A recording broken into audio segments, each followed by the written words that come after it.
Om Swastiastu. Pemirsa Bali TV seputar Bali kembali hadir dengan menyajikan sejumlah informasi di antaranya.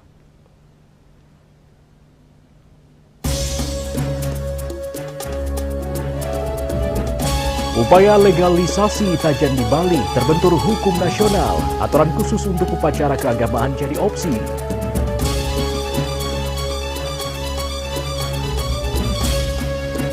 Menteri Fadlizon akan buka PKB ke-47 tahun 2025. Jangan lewatkan juga informasi menarik lainnya yang sudah disiapkan tim redaksi kami. Bersama saya Epa Jayantika, inilah seputar Bali selengkapnya.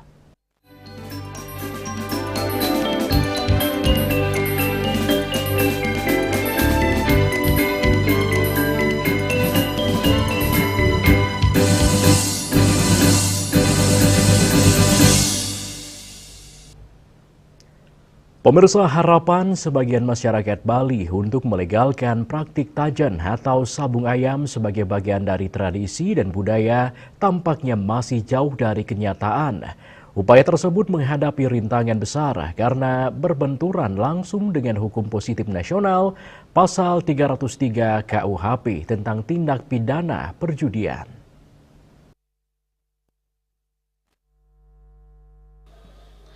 Tajen, meskipun akar tradisinya kuat di Bali dan seringkali menjadi bagian tak terpisahkan dari upacara keagamaan seperti tabuhrah, secara hukum tetap dikategorikan sebagai bentuk perjudian.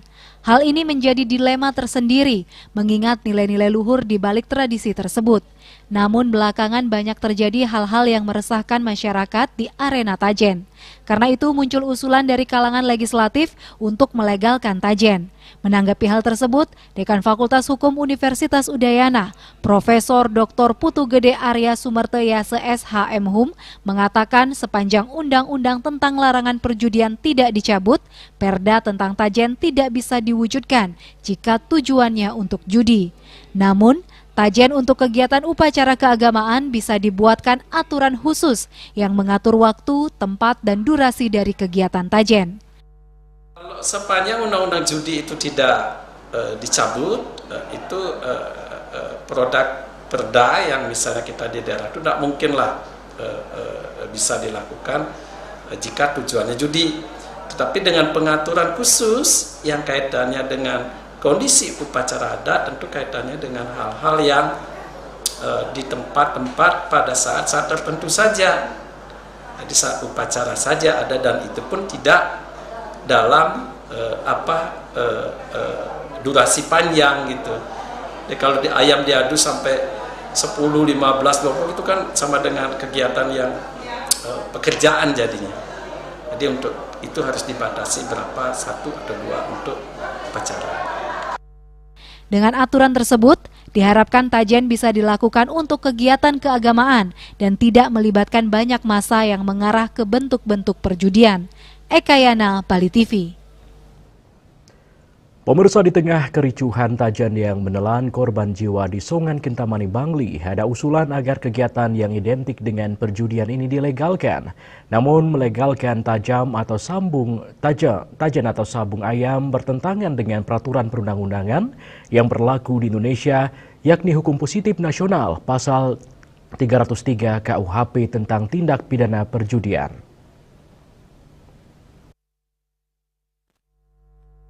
Menanggapi hal tersebut, Ketua PHDI Provinsi Bali, Nyoman Kenak, mengatakan apabila tajen yang identik dengan perjudian dilegalkan atau diperdakan akan bertentangan dengan perundang-undangan yang berlaku, juga bertentangan dengan ajaran agama Hindu.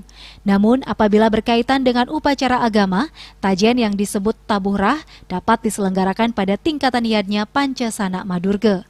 Apabila yang diperdakan adalah tabuhrah sebagai atraksi budaya tanpa ada taruhan uang atau judi di dalamnya, mungkin dapat diterapkan dengan memperhatikan berbagai aspek. Dan diperdakan saya juga belum begitu melihat data akurasi datanya gitu. Artinya bahwa apakah memang betul tajen akan diperdakan, berarti kan bertentangan dengan yang namanya undang-undang yang di atasnya, kita melegalkan judi jadinya kan itu di dalam sastra juga udah pasti. Tapi kita kalau berbicara masalah tajen yang konotasinya ke taburah itu ada sastranya kan itu dalam suatu sastra disebutkan di dalam Tapu Siwa Purana ataupun bahwa yadnya prakerti itu dalam tingkatan yadnya yang terutama di budayanya mulai di tingkatan manca sanak madurga itu ya wajib bahkan itu untuk menggunakan darah ayam. Nah, sabungan ayam artinya tapi dengan tanpa taruhan kan gitu. Tapi kalaupun mungkin itu yang yang dimaksud, kita pun kalaupun itu dimaksud memperdakan atraksi budaya, itu bisa. Hal senada disampaikan anggota DPRD Kabupaten Badung, Wayan Puspanegara. Ia mengatakan apabila tajen dilegalkan tentu akan bertentangan dengan perundang-undangan yang berlaku di Indonesia karena melanggar pasal 303 KUHP Kitab Undang-Undang Hukum Pidana dan Undang-Undang Nomor 7 Tahun 1974 tentang penertiban perjudian. Ya, kalau terkait tajen, saya kira ini kan kita merujuk kepada KUHP, kan sudah jelas bahwa di situ ada pasal 303 yang menyatakan bahwa segala bentuk perjudian itu melanggar atau melanggar pidana gitu. Nah, karena melanggar pidana ya tentu dalam kaitan dengan tradisi adat dan budaya kita itu kan jelas ada taburah misalnya. Taburah menurut saya tidak masalah gitu, karena dia terkait dengan kegiatan keagamaan. Nah, terkait tajen apakah mau dilegalkan atau tidak, tapi pada prinsipnya yang pertama saya menyitir pendapat gubernur dulu. Pak Gubernur kan menyampaikan akan melakukan pengawasan. Ini info yang positif. Jadi pengawasan seperti apa? Kan itu pertanyaannya, pengawasan seperti apa yang hendak dilakukan? Apakah tajen itu akan diawasi oleh polisi secara langsung atau diawasi oleh kejaksaan atau diawasi oleh unsur-unsur lainnya? Sukma, Bali TV. Pemirsa, sebuah upacara sakral mepandas masal atau potong gigi sukses dilaksanakan. Upacara suci ini diperkasai oleh dua tokoh spiritual pengempon Pura Bukit Mentik, yakni Dane Jero Singgih dan Dane Jero Balian. Kegiatan ini mendapatkan sambutan luar biasa dari masyarakat, khususnya warga dari 3 desa di kawasan Batur, Desa Batur Utara, Desa Batur Tengah, dan Desa Batur Selatan. Sebanyak 71 orang peserta turut serta dalam pelaksanaan Mepandes kali ini. 67 orang berasal dari masyarakat umum Batur, sangging dari Mepandes berjumlah 6 orang dari PHDI Kintamani yang sudah terdaftar dan bersertifikat, yakni Pelinggih Dane Jero Nyarikan Asin, Jero Mangku Suambe, serta 4 sangging dari Desa Kedisan. Dalam semangat kebersamaan dan gotong royong, masing-masing peserta dikenakan biaya sebesar Rp1 juta yang mencakup seluruh rangkaian upacara dan persembahan banten utama yang digunakan dalam ritual Mepandes tersebut.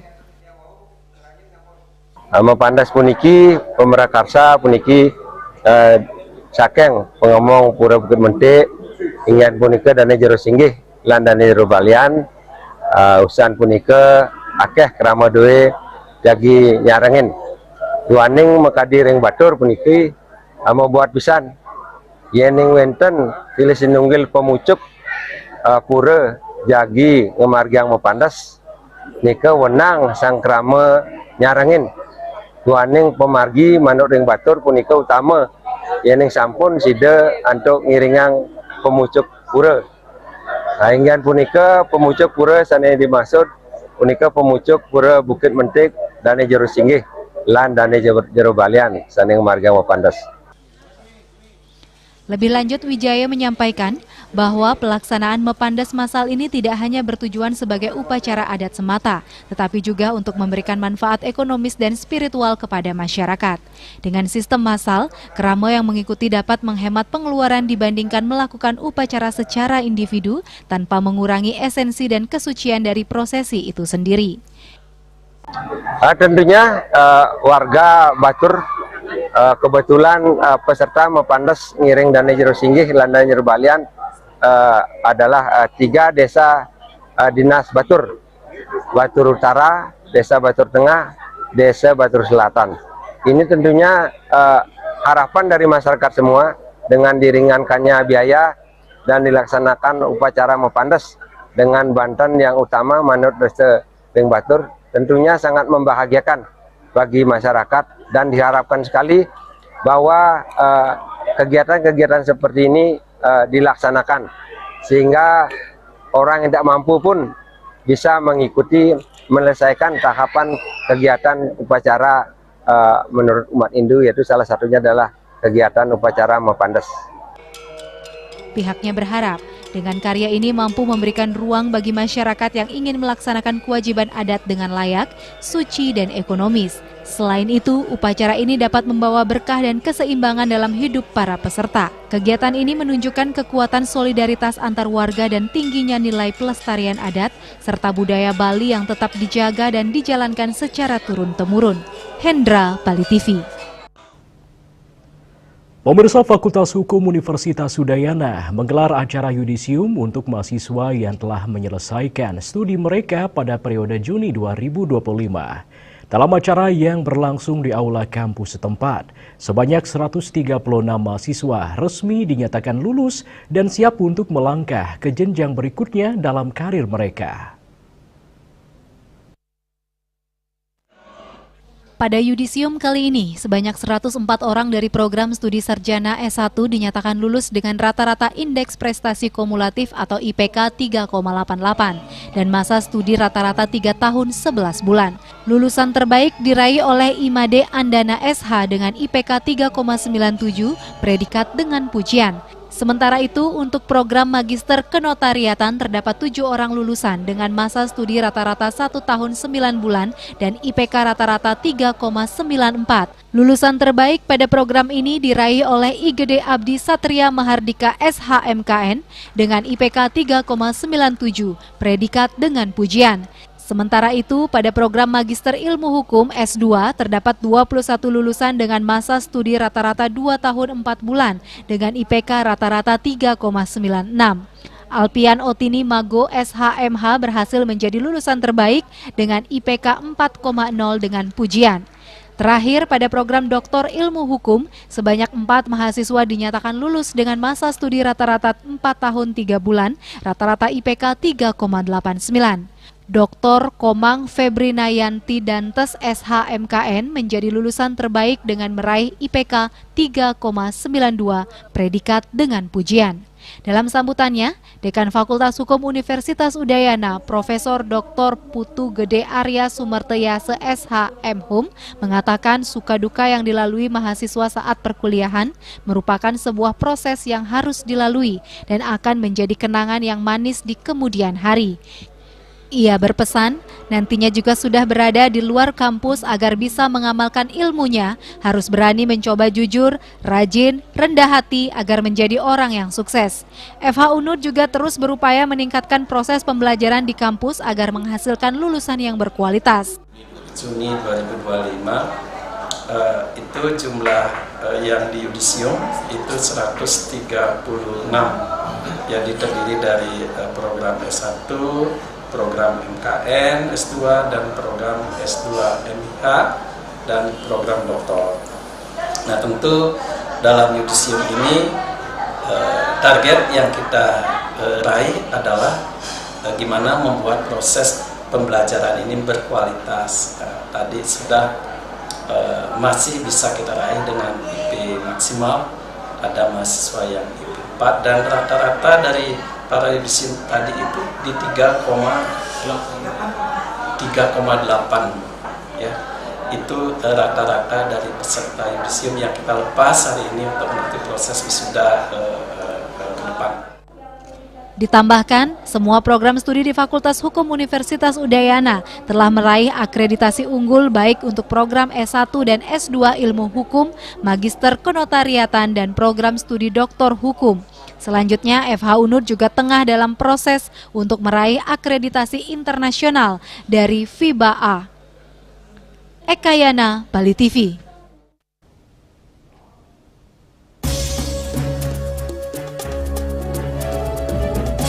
Menteri Fadlizon akan buka PKB ke-47 tahun 2025. Kami segera kembali dengan laporannya.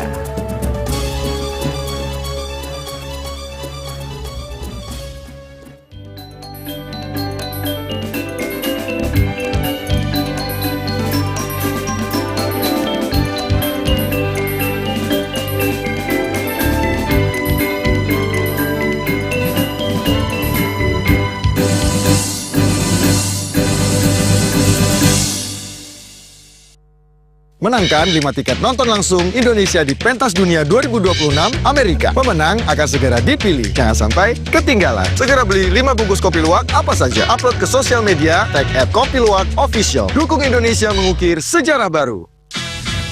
Menangkan 5 tiket nonton langsung Indonesia di Pentas Dunia 2026 Amerika. Beli 5 bungkus kopi luwak limited edition, foto 5 kemasan dan struk asli. Upload ke sosial media, tag @kopiluwakofficial. Dukung Indonesia mengukir sejarah baru.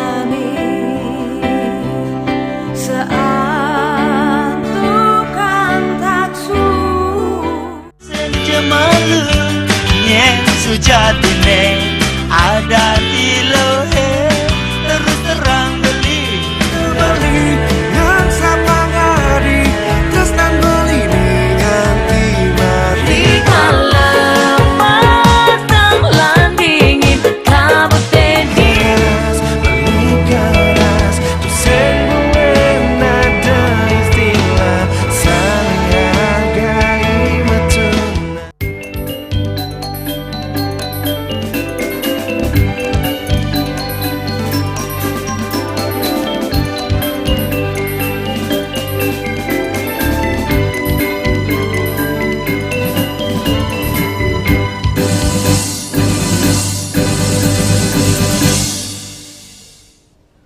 Pemirsa, Menteri Kebudayaan RI Fadlizon akan membuka Pesta Kesenian Bali ke-47 tahun 2025 yang diselenggarakan pada tanggal 21 Juni. Hal tersebut ditegaskan oleh Kepala Dinas Kebudayaan Provinsi Bali, Igede Arya Sugiarta di Denpasar.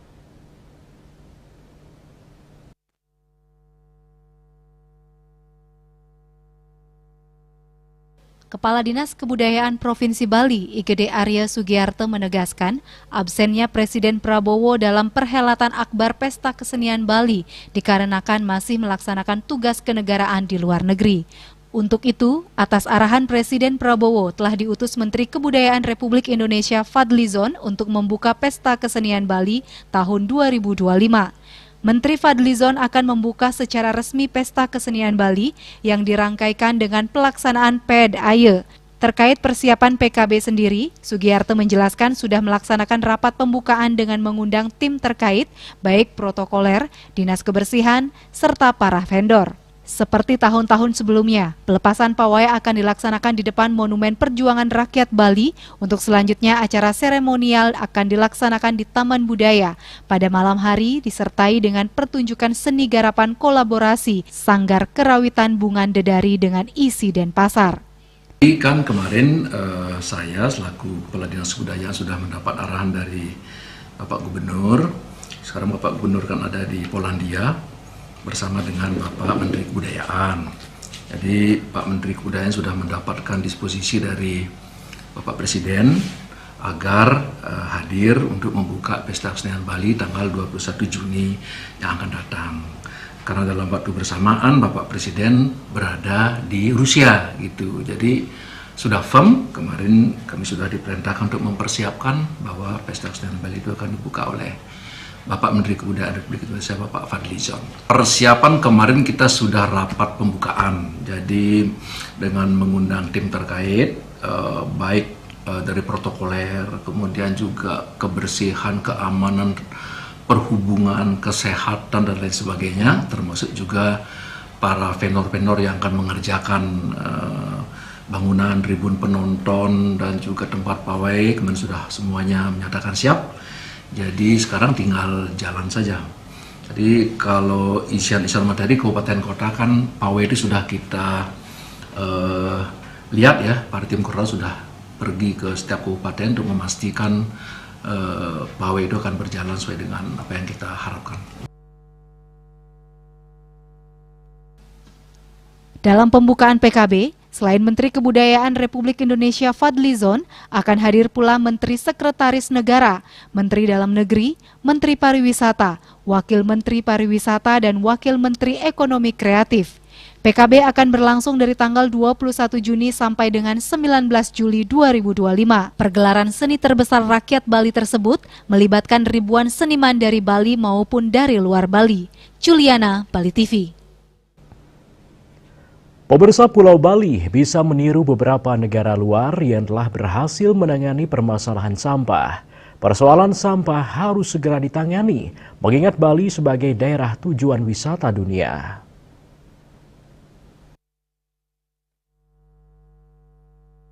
Dewasa ini, permasalahan sampah kian menjadi momok bagi Pulau Bali. Berbagai upaya melalui kebijakan telah dikeluarkan pemerintah Provinsi Bali untuk menanggulangi masalah sampah.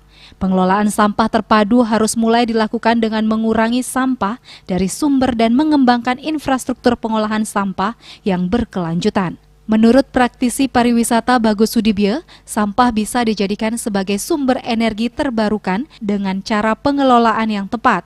Banyak contoh di luar negeri yang sudah sukses menerapkan pengelolaan sampah menjadi sumber energi. Hal ini bisa dijadikan contoh bagi Pulau Bali untuk meniru negara luar tentang pengelolaan sampah. Banyak negara di mana bisa kita tempat berguru, belajar bagaimana cara pengelolaan mereka. Pokoknya antara lain yang saya tahu di Jepang sudah sangat berhasil dia mengelola sampahnya sampai zero waste, sampai tidak ada lagi hampir sampah buangan maupun gas buangannya sudah sangat terkontrol. Begitu juga di Swedia, di daerah-daerah Nordik itu juga sudah ada banyak berhasil. Saya kira juga di beberapa negara di Uni Eropa kayak di Jerman, di Prancis, Italia, Spanyol, Switzerland, saya kira sudah sangat maju mereka di dalam hal pengelolaan sampah. Ini teknologinya mungkin tidak murah, tetapi ada, dan kalau kita sudah tahu estimasi income kita lewat pariwisata lah, katakan umpamanya berapa kekuatan kita, ditambah lagi mungkin ada beberapa negara yang bisa memberikan kita grant, bantuan. Nah itu di-combine, kita cicil dalam berapa tahun atau bahkan mungkin pun puluh tahun dari hasil pungutan kita terhadap wisatawan itu, maka kita mempunyai satu tempat pengelolaan sampah terpadu yang bisa mengkonversi dari sampah menjadi energi baru terbarukan. Dengan dana pungutan wisatawan asing yang dimiliki, sudah saatnya Bali membangun suatu tempat khusus untuk mengelola sampah menjadi sumber energi terbarukan. Hal ini tentu bisa menjadi objek wisata baru, sehingga menarik kunjungan wisatawan asing bahwa Bali telah sukses mengelola sampah menjadi sumber energi. Andika, Bali TV. Pemirsa, penggunaan bahan-bahan kimia untuk pupuk maupun insektisida telah mengakibatkan tanah menjadi tidak sehat. Anjuran beralih ke pertanian organik pun belakangan ini kian menguat untuk mengembalikan kesuburan tanah pertanian dan keamanan pangan.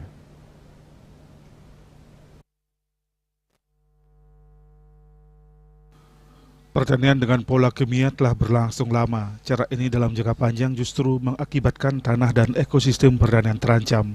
Salah satunya terdegradasinya kesuburan tanah. Untuk menyelamatkan atau mengembalikan lagi kesehatan tanah dan ekosistemnya, pertanian organik belakangan ini mulai banyak dilirik petani, meski belum banyak yang menekuni. Menurut Rektor Universitas Dwi Jenderal Profesor Dr. Gede Sedana, pertanian organik memberikan banyak manfaat untuk petani. Salah satunya biaya produksi pertanian yang murah karena bahan pupuk dan pestisida berasal dari alam, menghasilkan produk pertanian yang aman dan sehat, serta bisa menjaga kondisi tanah atau lingkungan tetap lestari dan subur. Untuk beralih ke pertanian organik, diakui Gede Sedana memerlukan modal awal atau waktu yang cukup banyak, serta banyak faktor yang harus dilibatkan bersama, mulai dari transformasi ilmu pengetahuan, teknologi, skill, dan faktor ekonomi. Meski membutuhkan waktu yang cukup lama dalam peralihan tersebut, namun dalam jangka panjang pertanian organik bisa menjadi sumber kesejahteraan petani karena biaya produksi bertani sangat murah, sementara harga jual produk-produk pertanian organik cukup mahal. Jadi ke depan memang sistem pertanian organik ini yang menjadi bagian dari pembangunan pertanian berkelanjutan, apalagi berbasis dengan pangan lokal, ini tujuannya adalah meningkatkan kesejahteraan petani melalui peningkatan pendapatannya. Nah, tentunya petani tidak akan bisa berjalan sendiri, sehingga dibangun satu ekosistem pertanian yang saling menguntungkan. Artinya ekosistem pertanian itu mulai dari produsen. Ada petani, ada kelompok petani, kemudian ada penyedia teknologi, kemudian ada pendamping di sana, kemudian ada yang mengolah, ada yang memasarkan. Nah, sampai kepada titik konsumen. Kalau ekosistem ini sudah terbentuk, petani saya sangat yakini akan sejahtera. Artinya ekosistem sampai di konsumen. Jadi konsumen diberikan informasi-informasi tentang penggunaan produk-produk organik. Jangan sampai kemudian dalam ekosistem ini ada yang tidak tersentuh gitu. Nah, disinilah pemerintah hadir untuk membangun ekosistem pertanian yang saling menguntungkan. Mengingat proses transisi yang memerlukan waktu dan ilmu, peran pemerintah di sini sangat diperlukan untuk membina petani dalam rangka perpindahan dari pertanian kimia menjadi pertanian organik. Riyaso Bali TV.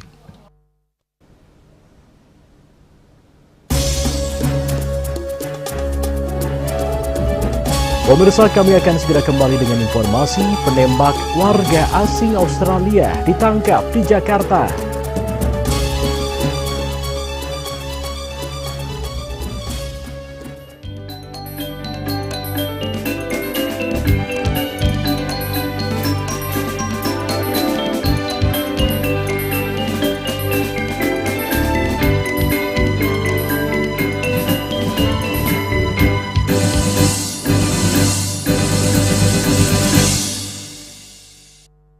Menangkan 5 tiket nonton langsung Indonesia di Pentas Dunia 2026 Amerika. Pemenang akan segera dipilih. Jangan sampai ketinggalan. Segera beli 5 bungkus kopi luwak apa saja. Upload ke sosial media, tag @kopiluwakofficial. Dukung Indonesia mengukir sejarah baru.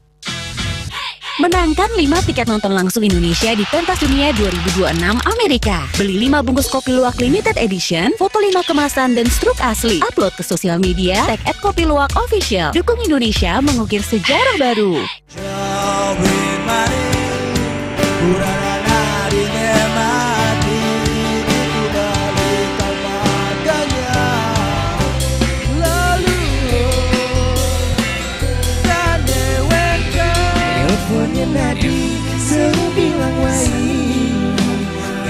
Semangat mengkuli kota Paris otot ngibur tu sing ngelah pipes.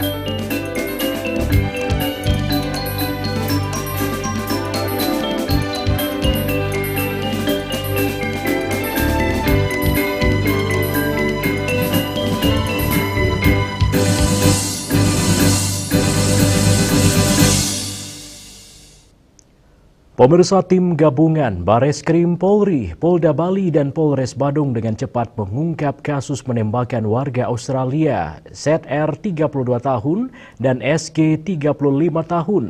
Pelakunya diringkus di Jakarta. Hal ini disampaikan Kapolri Jenderal Listio Sigit Prabowo di Jemberana, Selasa 17 Juni 2025.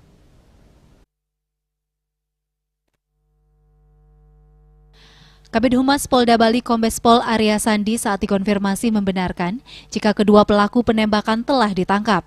Seperti diberitakan, 2 warga negara Australia berinisial ZR 32 dan SG 35 tahun diberondong tembakan saat berada di villa Jalan Pantai Mugu Seseh Gang Maja, Mengui, Badung.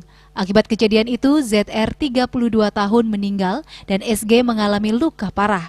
Terkait penyelidikan kasus ini, tim gabungan menyelidiki kasus tersebut. Selain itu, Polda Bali dan Polres Badung sudah berkoordinasi dengan Bareskrim Polri, termasuk dengan Polda tetangga di antaranya Polda Metro Jaya untuk melakukan pengejaran. Tim Liputan Bali TV. Pemirsa, Direktorat Penyidikan Jaksa Agung Muda Bidang Tindak Pidana Khusus Kejaksaan Agung menyita sejumlah aset PT Orbit Terminal Merak. Hal itu terkait perkara dugaan tindak pidana korupsi dalam tata kelola minyak mentah dan produk hilang pada PT Pertamina Subholding dan kontraktor kontrak kerjasama pada tahun 2018 hingga 2023. Direktorat Penyidikan Jaksa Agung Muda Bidang Tindak Pidana Khusus Kejaksaan Agung menyita sejumlah aset PT Orbit Terminal Merak. Hal itu terkait perkara dugaan tindak pidana korupsi dalam tata kelola minyak mentah dan produk hilang pada PT Pertamina Subholding dan kontraktor kontrak kerjasama pada tahun 2018 hingga 2023. Kepala Pusat Penerangan Hukum Kejagung Harli Siregar mengatakan penyitaan tersebut dilakukan berdasarkan surat perintah penyidikan nomor 59 tanggal 24 Oktober 2024. Penetapan Pengadilan Negeri Serang nomor 32 tanggal 10 Juni 2025 dan surat perintah penyidikan nomor 157 tanggal 10 Juni 2025. Harli juga menambahkan pertimbangan untuk menyita berbagai aset terkait kasus tersebut lantaran tim penyidik berpendapat bahwa barang atau benda tersebut dikategorikan sebagai barang yang ada berhubungan kejahatan maupun sarana yang digunakan atau sebagai hasil dari tindak pidana, maka dipandang perlu untuk dilakukan penyitaan yang nantinya akan dirampas untuk negara. Dari Jakarta, Julius dan Ketut Sumadiasa melaporkan. Sementara itu pemirsa, Kapolri Jenderal Listio Sigit Prabowo melakukan peninjauan langsung ke Satuan Pelayanan Pemenuhan Gizi SPPG Polda Bali. Hal ini dilakukan sebagai komitmen Polri dalam mendukung program Asta Cita Presiden Prabowo Subianto.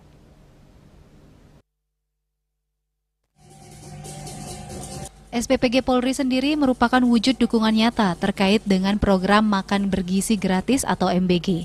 Kapolri Jenderal Listio Sigit Prabowo meninjau dapur makan bergizi gratis atau MBG Satuan Pelayanan Pemenuhan Gizi atau SPPG Polda Bali yang berada di Jalan Pelawe, Denpasar.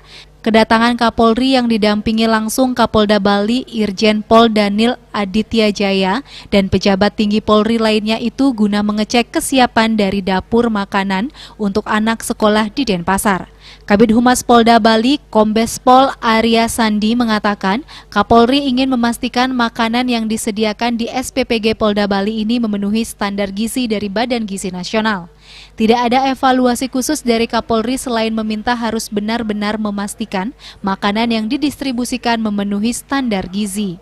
Kunjungan Kapolri hari ini itu mengecek pelaksanaan SPPG Polda Bali, khususnya di Denpasar ini yang memang sudah berjalan ya. Sementara ini sudah kita distribusi ke para siswa baik TK maupun SD, melihat perjalanannya seperti apa. Satu hal yang perlu kita menjadikan jaminan kepada para siswa ini bahwa masakan yang kita distribusi itu sudah melalui tahap pemeriksaan dari Bidokes. Jadi ada food security namanya, mengecek makanan ini apa sesuai dengan standar gizi yang ditentukan oleh Badan Gizi dan dia steril dari hal-hal yang bisa menimbulkan penyakit.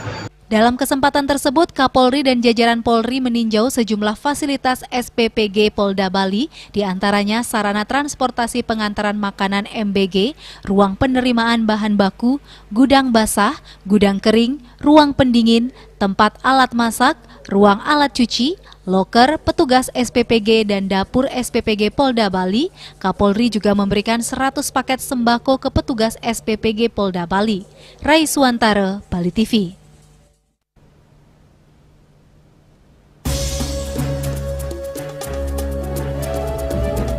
Pemirsa, LPG 3 kg langka di pengecer, sementara tetap tersedia di pangkalan. Kami segera kembali dengan informasinya.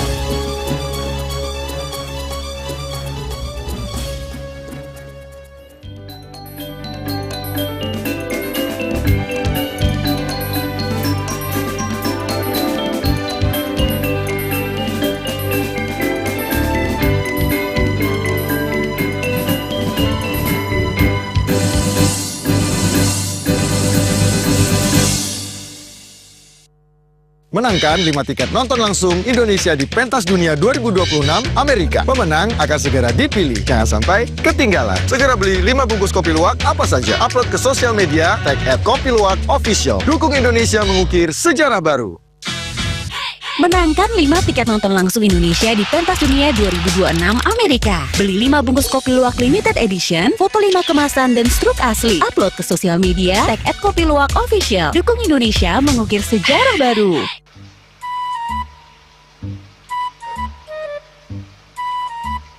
Loh, wah, Nyai bengong kan?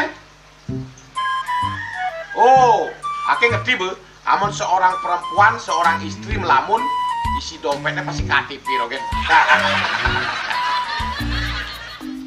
Nih, awake hanya belajar lebih tenang menikmati hidup dengan proses tanpa harus protes.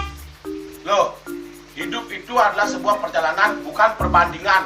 Maka jangan pernah kamu bandingkan prosesmu dengan orang lain, karena kita berdiri di bumi yang sama dengan takdir yang berbeda. Oh, ini bertakdir awake nganten gak beli, saya proses tapi stres. Wah, mula aku Nyai, pede ya Nyai. Ini pijit tangan lu, sakit kaki awak-awake. Apa? Mau pijat keke? Oh, mau pijat. Bawayan kayak dirungi, matajan, matuakan. Jadi subane gelam kekene awake nih makatang lo, awake nih makatang. Awake sing kodak, awake sing idawak kenyang, sing idawak mijat. Loh, beli pergi karena tugas, pulang demi beras. Itu wajar, tapi menyerah bukanlah jalan keluar. Semangat kone ngopi, kone ngama, wakilnya berceramah, jadi kayak presiden. Cuma sebelum lagi sih, kita awake.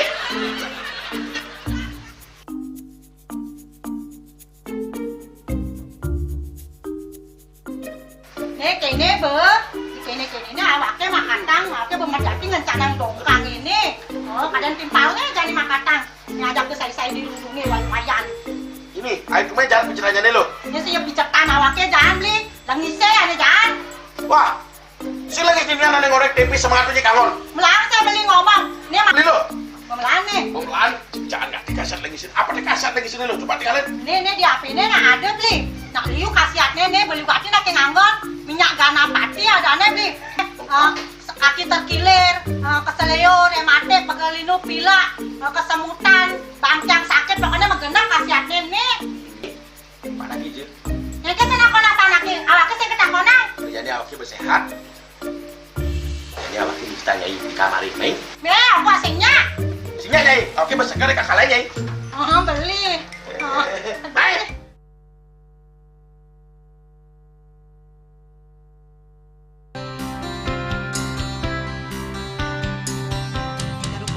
Kemarjang disampun anak ke alit menekulit metapah kalau bos mepangges utawi mesangi drama antar ketua Banjar Jakarta Selatan hari di Jakarta Selatan para pinangite miwah tokoh-tokoh umat emansipasi miwah penyarengan kerama istri saha anggen cangin purikau wenten taler 6 TPS sanik kaayahin oleh kerama istri inggian ring TPS namanya.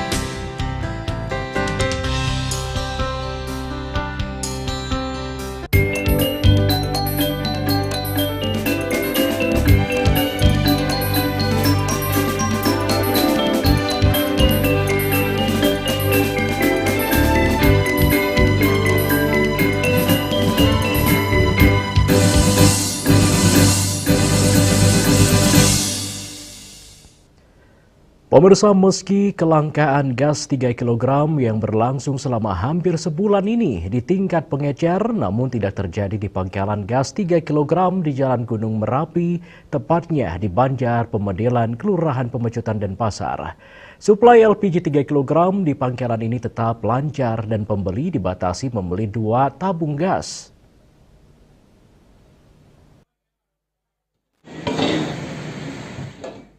Pangkalan LPG 3 kg Kembang Sarinadi dimiliki oleh I Gede Suarmane. Menurut Gede Suarmane, LPG 3 kg di pangkalan ini masih tetap tersedia sesuai jatah yang didapat, yakni 50 LPG 3 kg per hari. Jumlah tersebut hanya untuk melayani harga sekitar dan UMKM yang telah menjadi pelanggan. Namun ketika gas mulai langka di tingkat pengecer seperti saat ini, biasanya pembeli yang jauh dari pangkalan dipastikan berdatangan. Namun mereka dibatasi hanya dapat membeli 2 LPG LPG 3 kg dengan harga eceran tertinggi Rp18.000 dan penjualannya pun cepat habis. Infonya di tempat lain itu seret, tapi kita di sini cuma dapat segitu, kita distribusikan segitu ya habis lah. Yang kita layani cuma masyarakat seputar Pangkalan sini, UKM seputar Pangkalan sini, itu kita wajib kita utamakan dulu. Untuk yang lainnya karena kita dapat segitu, mungkin kita banyak juga nolak, tidak cepat kehabisan. Kita tetap dengan harga head 18.000. Sementara pembeli yang datang dari Jalan Nusa Kambangan, Pak Heri mengatakan telah keliling mencari LPG 3 kg, bahkan sempat menemukan harga penjualnya sebesar Rp28.000 per satu tabung LPG 3 kg. Ia bersyukur mendapatkan LPG 3 kg di Pangkalan ini. Hal senada diungkapkan pembeli Pak Mangku, ia mengaku sebagai pelanggan tetap di Pangkalan ini, namun saat hari Minggu Pangkalan ini tutup. Ia sempat keliling membeli LPG 3 kg, namun di kawasan Denut menemukan LPG 3 kg di warung pengecer seharga Rp25.000. Susah. Sudah dari kapan? Ada berapa hari ini. Tapi karena keliling, ya baru dapat nih. Kalau di Jalan Pulau KW itu 28. Hari Minggu kan rekan tutup, agak sisang tiang beton. Di warung-warung kan ya. Sudah Bu, lain ya. Sementara pedagang warung pengecer LPG 3 kg di kawasan Jalan Wibisana Barat Denpasar Utara, Made Kertu mengaku hampir sebulan ini ia kesulitan mendapatkan LPG 3 kg. Walaupun dapat hanya 2 LPG 3 kg, ia jual pun seharga Rp24.000. Hal sama ditemukan di warung lain di Jalan Wibisana Barat bahwa sudah sebulan ini tidak ada LPG 3 kg.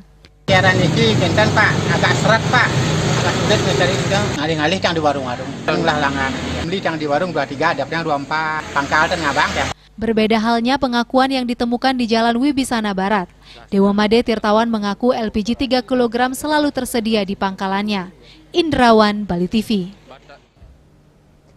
Pemirsa, pendidikan merupakan salah satu sektor penting karena berperan dalam menciptakan sumber daya manusia, SDM yang bermutu demi meningkatkan pembangunan bangsa. Berbagai upaya pun dilakukan untuk meningkatkan kualitas pendidikan. Meski tidak tergolong buruk, kualitas pendidikan di Indonesia masih bisa ditingkatkan sehingga bisa setara dengan kualitas pendidikan di negara lain.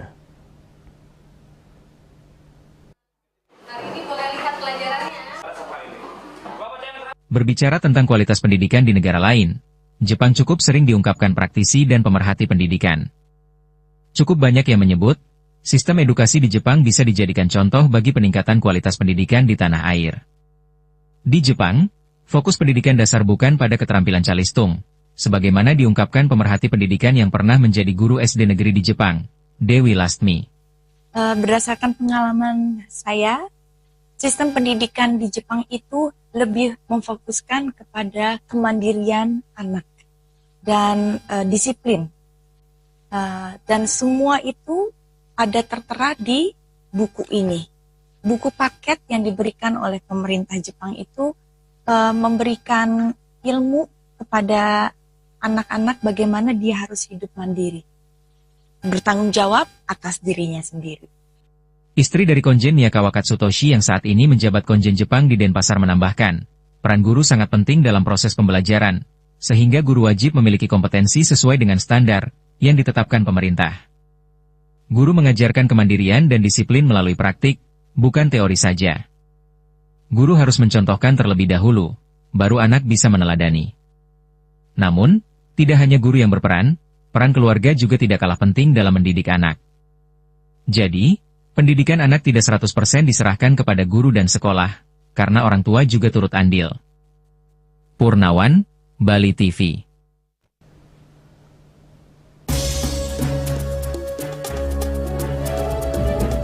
Pemirsa, jangan beranjak dulu, kami segera kembali dengan laporan demi menggapai cita-cita sebagai pelukis. Hasbi berjuang keras lawan kanker tulang.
Tingkat emisi global dari mobil adalah ancaman serius. Pencemaran udara, termasuk debu halus yang diakibatkan oleh mobil, dianggap sebagai masalah serius bagi masa depan kita.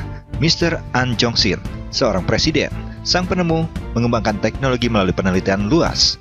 Plaumai Eco adalah hasil akhir dari penelitiannya. Plaumai Eco adalah produk inovatif yang menciptakan lingkungan di mana penghematan bahan bakar antara 10 hingga 15% dan pengurangan emisi 50 hingga 70% mungkin tercapai.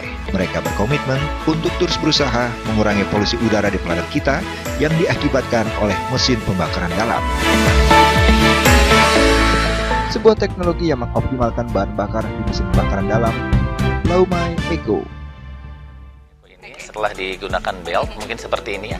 Belt ini diikat kepada saringan bensin, saringan udara, dan ini masukkan ke bensin langsung, ya. Semudah itu? Semudah itu. Masa sih? Dan jadi hanya dimasukin? untuk sekali, untuk selamanya, tidak harus direfill lagi, ya.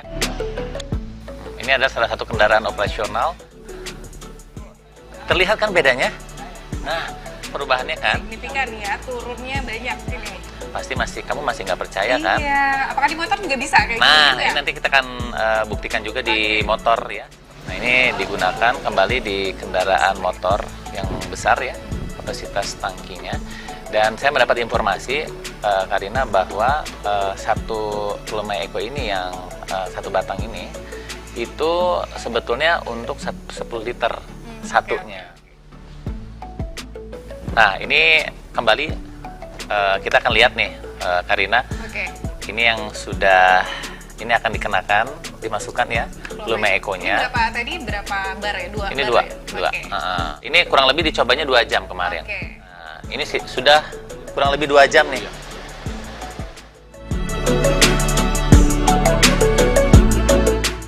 Sebuah teknologi yang mengoptimalkan bahan bakar di mesin pembakaran dalam. Plaumai Eco.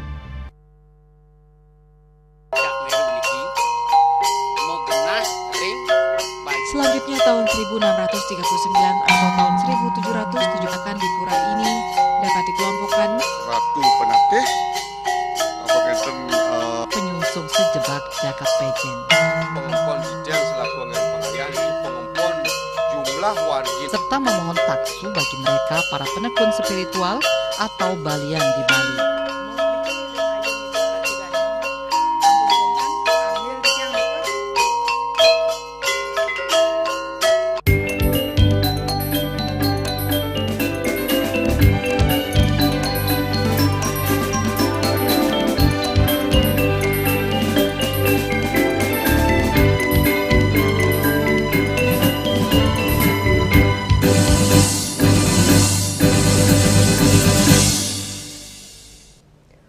Pemirsa, di usia remaja yang kini menginjak 17 tahun, Hasbi Barizal tengah berjuang melawan kanker tulang yang diderita olehnya selama hampir 2 tahun.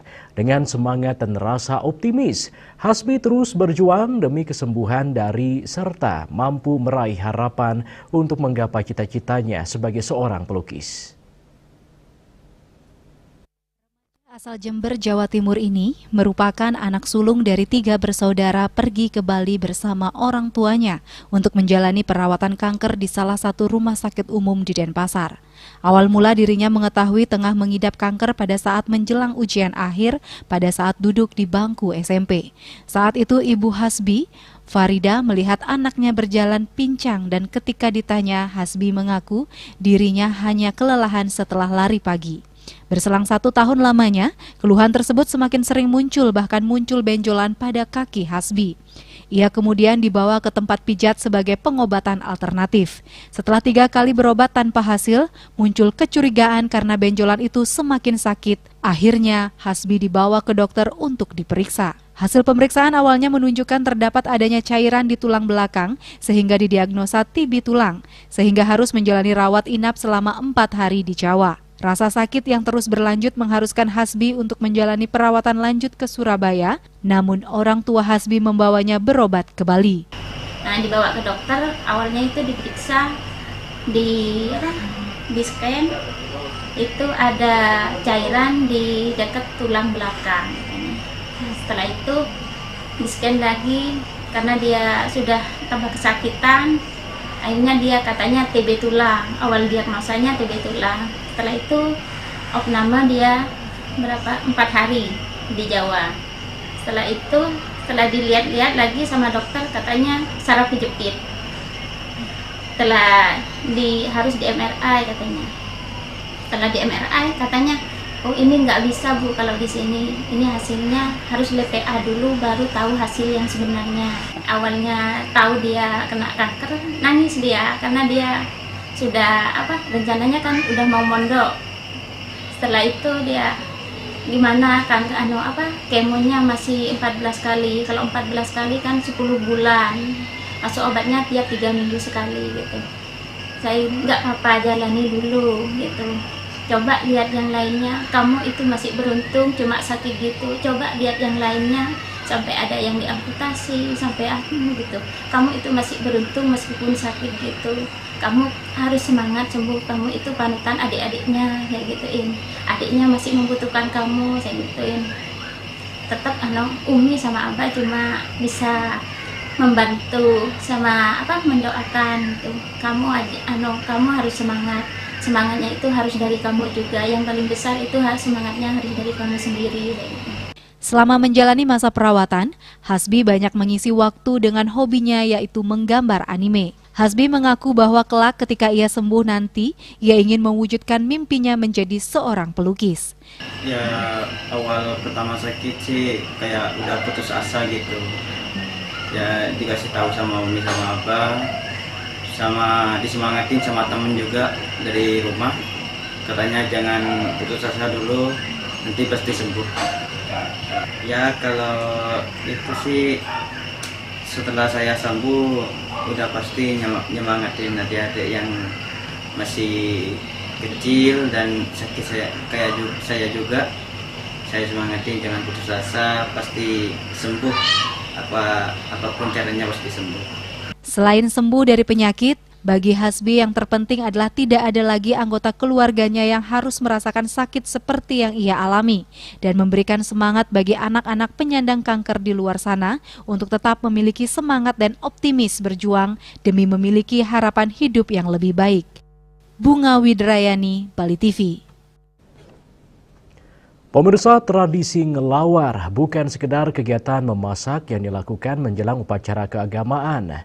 Di balik aktivitas meracik dan mengolah berbagai bumbu dan daging, tersimpan nilai-nilai filosofi Hindu kuno yang mendalam yang mencerminkan harmoni, kesatuan, dan manajemen rasa dalam kehidupan manusia. Menurut Kamus Jawa Kuno, kata lawar diartikan sebagai anyang yang bermakna olahan mentah. Dalam tradisi Jawa kuno bahkan terdapat ritual angartu akan lawar-lawaran yang mempersembahkan sajian mentah sebagai bagian dari persembahan suci. Ini tidak terlepas dari akar spiritual Bhairawa yang dianut oleh masyarakat Hindu Nusantara zaman dulu, termasuk Bali. Aliran Bhairawa dikenal dengan penggunaan unsur-unsur mentah dalam ritualnya, menandakan kedekatan dengan energi primordial dan kekuatan alam. Dalam konteks Bali, persembahan mentah seperti matah lebeng dan lebeng setengah yang muncul dalam ritual caru menunjukkan adanya dualitas yang tak terpisahkan antara mentah dan matang, hitam dan putih, purusa dan prakerti, cetana dan acetana, unsur pertiwi bumi dan akasa bapa. Semua ini adalah perwujudan dari konsep monodualitas dalam ajaran Hindu, yakni bahwa dua hal yang tampak bertentangan sejatinya adalah satu kesatuan yang saling melengkapi. Lebih jauh dalam manuskrip-manuskrip kuno, ngelawar bukan hanya soal memasak, tetapi sebagiannya persembahan yang memperhatikan warna dan tekstur seperti urap barak dan urap putih yang menggambarkan unsur kama bang atau merah dan kama peta atau putih. Warna ini menyimbolkan sifat laki-laki dan perempuan, unsur aktif dan pasif dalam alam semesta. Nah, di sini jelas dalam konteks Hindu tidak bisa kita lepaskan adanya unsur sel spermatozoid, sel ovarium. Dengan penggabungan ini akan terjadi kehidupan. Nah, mari kehidupan inilah yang diharapkan dalam konseptual Hindu. Sedangkan kalau kita mengarah kepada lawar itu sendiri dari ura bara, ura putih, nanti kita ke lawar itu akan masuk unsur mentahnya tadi, yaitu ada anyang yang masuk, ada enteban, ada kalau di Kesiman lebih dikenal dengan ketekan. Nah ini unsur mentahnya akan masuk, makanya ada yang matang dan ada yang mentah. Kembali kepada konsep itu, ini proporsinya sudah lebih kepada konsumtif atau kepentingan konsumen. Nah di sini baru kita memadukan tetap ada unsur matah dan unsur lebangnya. Dari segi rasa, proses ngelawar mencerminkan filosofi penyatuan karakter. Setiap bumbu yakni lengkuas, jahe, kunyit, bawang putih, dan bawang merah mempunyai cita rasa dan sifat yang berbeda. Namun melalui tangan seorang bailawa atau pengolah yang bijak, semua bumbu itu dapat disatukan menjadi satu rasa yang harmonis. Dalam Dharma Caruban, bahkan bawang putih dilambangkan sebagai ibapa atau ayah dan bawang merah sebagai imeme atau ibu. Maka dari itu, proses ngelawar menjadi simbol penyatuan keluarga, harmoni sosial, hingga filosofi manajemen sumber daya manusia. Seorang bailawa ibarat manajer yang jeli, mampu mengelola berbagai karakter menjadi satu tim yang solid dan menghasilkan rasa kebersamaan. Menariknya, tradisi ngelawar tidak hanya ditemukan di Bali. Di Lombok, dikenal tradisi ngelawar yang terkait erat dengan kehidupan para bendega atau nelayan. Sementara di Sulawesi, dikenal olahan bernama lawe yang serupa dalam prinsipnya. Hal ini menandakan bahwa konsep memasak mentah sebagai persembahan atau simbol spiritual telah menjadi bagian dari khazanah budaya Nusantara yang luas. Dalam budaya Bali sendiri, dikenal istilah lawar atau pabuan, yaitu bagian dari perlengkapan nginang yang memiliki unsur mentah di dalamnya. Ini mempertegas bahwa unsur mentah tidak hanya diterima, tapi disakralkan sebagai bagian dari ritual dan filosofi kehidupan. Tradisi ngelawar bukanlah sekedar kuliner warisan, tetapi mengandung makna filosofi yang dalam. Bagaimana dari keberagaman rasa dan sifat, kita dapat meracik dan menyatukan semuanya menjadi satu rasa yang lesat, satu keharmonisan yang dapat dinikmati dan dirasakan oleh seluruh lapisan masyarakat. Sebuah pelajaran hidup dalam mengelola perbedaan dan menciptakan kebersamaan yang utuh. Hendra, Bali TV. Dan kini kami sampaikan informasi perakiraan cuaca untuk Kabupaten Kota di Bali berlaku hari ini.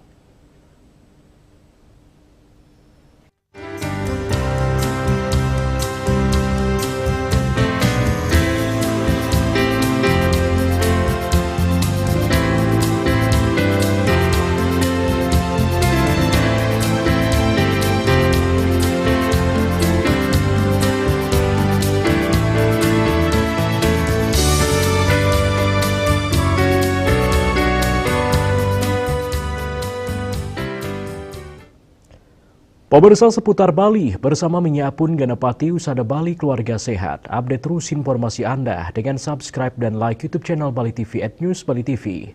Mewakili redaksi yang bertugas, saya Epa Jayantika pamit undur. Terima kasih atas perhatian Anda dan sampai jumpa.